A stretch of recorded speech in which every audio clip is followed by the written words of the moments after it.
Hello family, welcome to my new vlog. तो आज मैं बात करूंगी बीपीएससी फेज़ 3 के बारे में। तो जो भी स्टूडेंट फेज़ 3 की तैयारी कर रहे हैं, तो कल एक नोटिफिकेशन आया था जिसमें ये बताया गया है कि फेज़ 3 जो पेपर अभी तक अगस्त में होने वाला था, अब वो पेपर मार्च में ही करवाने के लिए ये लोग सोच रहे हैं। तो अगर आप लोग भी फेज़ 3 की तैयारी में लगे हुए हैं तो अभी से ही आप लोग लग जाइए, क्योंकि हमारे पास टाइम बहुत कम है। सिर्फ 1 या 1.5 महीना हमारे पास है, क्योंकि बहुत ही जल्द नोटिफिकेशन देखने को मिलेगा। और क्यों फेज 1.0 और फेज 1.2 में जितने भी पद खाली रह गए हैं उनका विवरण 10 फरवरी तक आ जाएगा। तो आप ये अनुमान लगा सकते हैं कि हमारा फेज़ 3 बीपीएससी फेज़ 3 का नोटिफिकेशन बहुत ही जल्दी, आई थिंक मुझे लगता है कि फरवरी 15 तक ये लोग दे देंगे। तो जो भी स्टूडेंट्स की तैयारी कर रहे हैं वो अभी से लग जाइए। सिलेबस वही रहेगा, जो 2 पेपर जो भी हुए हैं, जो भी सिलेबस उनका था वो भी सेम वही सिलेबस रहेगा। तो अगर आप लोग नए स्टूडेंट जो कि तैयारी कर रहे हैं या फिर जो करना चाह रहे हैं, वो जो पुराना सिलेबस है उसको देख लें और उसी के अनुसार अपनी तैयारी स्टार्ट कर दें। क्योंकि जो भी वहाँ पे चुनाव का सब चीज़ें चल रही हैं, उसके अनुसार सबको लगता है कि मार्च में लोग पेपर कंडक्ट करा देंगे।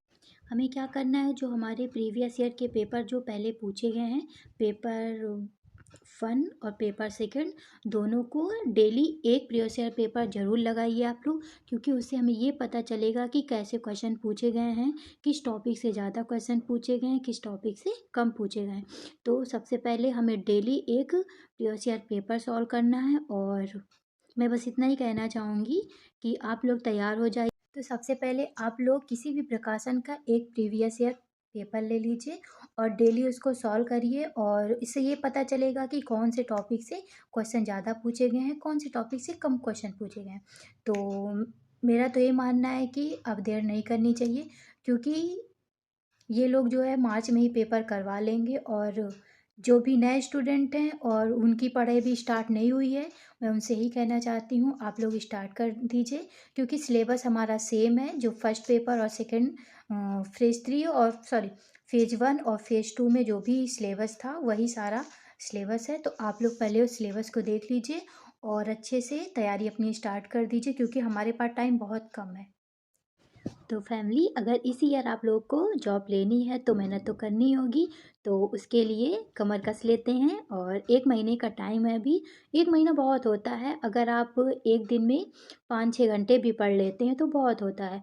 तो अपनी पढ़ाई स्टार्ट कर दीजिए, क्योंकि ये तो तय है कि पेपर जो है मार्च में ही होगा, अगस्त में ना होकर पेपर मार्च में ही होगा।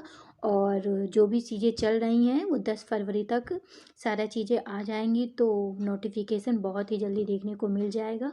तो आप लोग अपनी तैयारी करते रहिए। और सबसे पहले अपना सिलेबस देख लीजिएगा कि किस टॉपिक से ज़्यादा क्वेश्चन पूछे गए हैं, किस टॉपिक से कम क्वेश्चन पूछे गए हैं। उसी के अनुसार आपको पढ़ना चाहिए। क्योंकि मेरा मानना है कि आप जिस भी एग्ज़ाम की तैयारी कर रहे हैं उसके लिए सबसे पहले आपको उस पेपर का सॉरी उस एग्ज़ाम की जो भी सिलेबस है तो उसको सबसे पहले देखना चाहिए। तो सबसे पहले जो हमारे न्यू स्टूडेंट हैं, जिनको अभी नहीं पता है सिलेबस के बारे में, तो सबसे पहले वो अपना सिलेबस देख लें और सिलेबस देखने के बाद ही अपनी तैयारी स्टार्ट करें। तो क्योंकि इतना तो पता है कि पेपर तो मार्च में ही होना है। तो आप लोग तैयारी स्टार्ट कर दीजिए। तो फ्रेंड, मिलते हैं एक नए वीडियो में।